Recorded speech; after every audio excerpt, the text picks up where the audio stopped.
Hey YouTube, it's Weird Paul. Today, we're taking a look back at another one of my homemade cassette albums that I made when I was a teenager.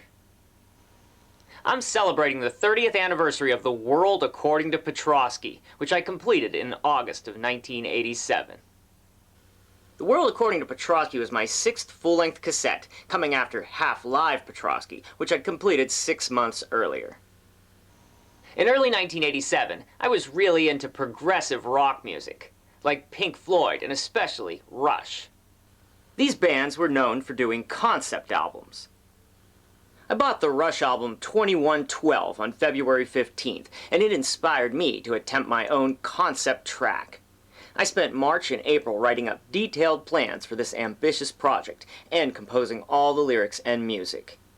In an April-May issue of my own homemade guitar magazine, there's an interview with me where I say that my upcoming album will be called The World According to Petroskey, and it will have some strange stuff on it. I wrote the concept track as an 8-part, 19-minute piece where all the songs segued into each other. The story is about a kid who is born, grows up, and then after a tragic ice skating accident is ostracized in school and ignored by his friends.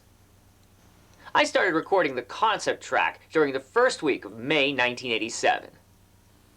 Part 1 was called Baptismal, and it was a soundscape that I meticulously created using voices from radio commercials and sound effects from old records.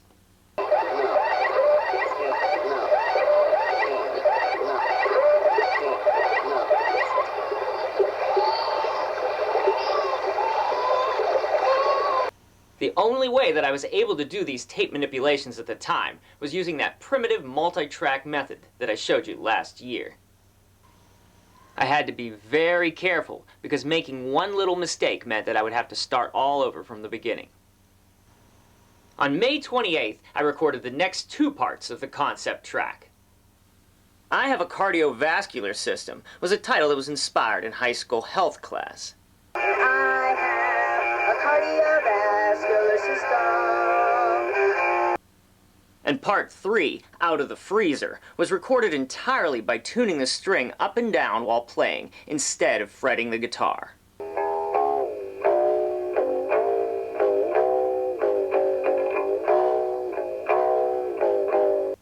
I did 6 parodies on the album The World According to Petroskey, and the first one was part of the concept track. A parody of, who else, Rush's song Temples of Syrinx, called Owners of Ice Rinks, which I recorded on May 31st. I'm gonna sue the owners of ice rinks. Part 5 of the concept track was called School, and it's actually a cover of a short song from a skit from the 1983 NBC Friday night comedy series, The New Show. I hate it here. I have no friends. The friends I have, I hate. I had wanted to cover it back in 1986 on my homemade album In Case of Fire, Throw This In, but I couldn't figure out how to play it at the time. I recorded that on June 2nd, and then after a week break, I recorded Part 6, Word Association.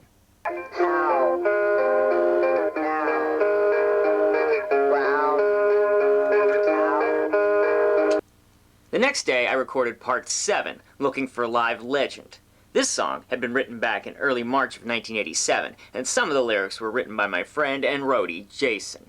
Looking for live legend, almost everywhere. And the same day, June 10th, I finished recording the concept track with the final part, Nightwear. Now I'm trying to put on nightwear, put on nightwear. I felt pretty good to have finished such a long project, but the truth was, the album was only about a third completed. I wasn't even sure what all the songs on the album would be, but there ended up being 23 of them, including the 8 in the concept track. Early plans for the album included the metal song Brain Hemorrhage Burn Out Your Brain, which ended up on my next album, and a really stupid parody of Led Zeppelin's Black Dog that thankfully I never recorded. I did, however, record a parody of the King Cobra song Iron Eagle, which was from the movie of the same name. My version was called Giant Eagle. I had written it back in February, and it was about a local grocery chain that at the time were bragging about their absolute minimum prices. Prices on high, Giant Eagle. Between June 14th and June 16th, I recorded 6 more songs, which was hard work because due to a teacher's strike that year, we didn't get out of school until June 30th. The first of these was Evil Weeble. I actually wrote down the details of how I'd begun writing the song back on December 7th, and I was excited to sing the line, "Weebles wobble but they don't fall down."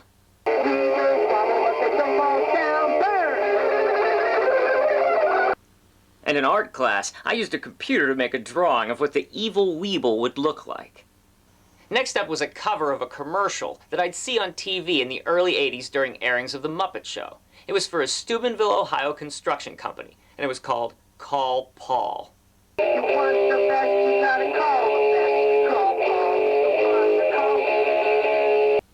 This song was later re-recorded for my 1988 album, I Need a Pencil Sharpener. The next track was Weed Killer, which I wrote during a songwriting streak in March of 1987. The intro, which was in 3/4 time, had not originally been intended for this song.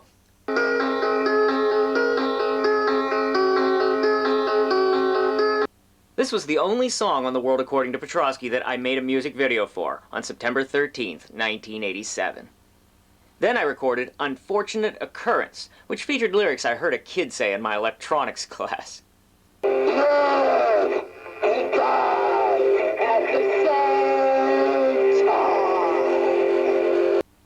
Both of these songs would soon appear on the reboot of my album In Case of Fire, Throw This In.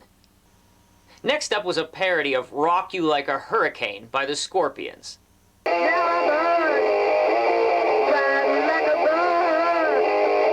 But Drive You Like a Bus was not much of a parody. The next song was about buying an 8-track player that had come from the gates of hell, and it played everything at the wrong speed.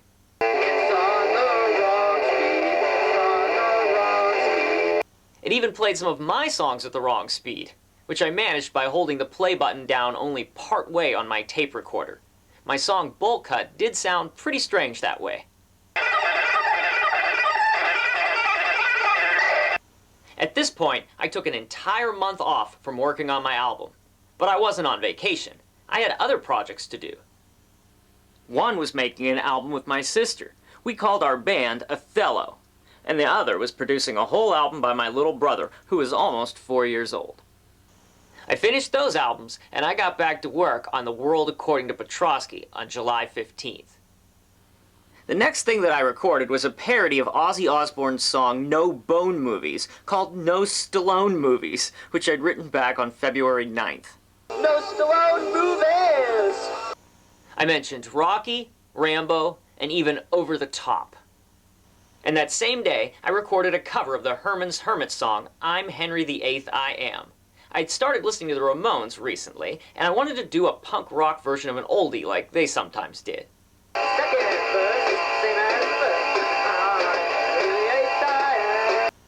I had talked my sister into playing the very minimal percussion. The next day I was up bright and early to record a song called Can You Live in a Plastic Bag? Can you live in a plastic bag? Can you eat our filthy dish rag? Out of all the strange songs on the album, this was the strangest, and there were a couple verses I didn't even record. The next parody was of the Pointer Sisters tune Fire, a song that had been written by Bruce Springsteen. My version was called Anything But Water, and it was just a short joke about my cousin Brian visiting and asking for a drink. Pop, juice, anything but water. It was the first of many songs to follow that I recorded in my isolation booth, in the bathroom adjacent to my bedroom. I just drag the microphone and the cables in there and take advantage of the reverb. The last parody on the album was of Neil Young's song Heart of Gold, and we called it Clean Toilet. Since Heart of Gold was a song that my dad knew about, I asked him to write the parody, and he did. Here are his original lyric sheets from May of 1987. On July 28th, I recorded it with my sisters on backing vocals and harmonica, all of us crammed into my new isolation booth. You keep me searching for a clean toilet where it's safe to sit. Just 3 more songs to go. I did play one instrument on this album that I'd never played on any of my prior ones.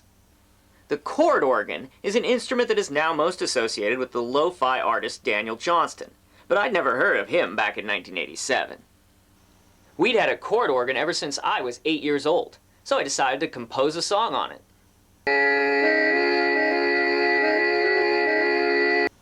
I thought it sounded kinda like bagpipes, which for some reason made me think of Wales, the country. I thought there'd never be a prince named Eugene, but to make it really strange, I made him the Prince of Wales, the animal. And so the instrumental became called Eugene, Prince of Wales. Next up, I did a cover of the Oreo cookie jingle. Forever go together as a spicy combination. The dark delicious cookie. I titled it Oreos Maz in parentheses. Maz was short for Mazarov, my 11th and 12th grade world cultures teacher, who loved Oreos. R.I.P. And finally, the last song on the tape. It was called X-Mark, which is the name of the place where my dad worked. My dad was quitting the job, and he had a party at our house to say goodbye to all of his co-workers. At first, only a few people had shown up, so I started writing a song about a party that no one went to. But more and more people came, and by then, my sister and I were out on the porch playing my new song for them. I write this. You can tell. Invite to a party. You finally got some food.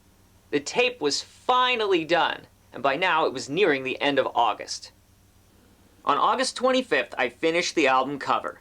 It was me leaning on our pool table next to a globe with the word Megafun that I'd cut out of the newspaper. On September 6th, I wrote up press releases like this, and I passed them out to the kids at school. On September 18th, I showed the tape off in my school before I started lending it out to people.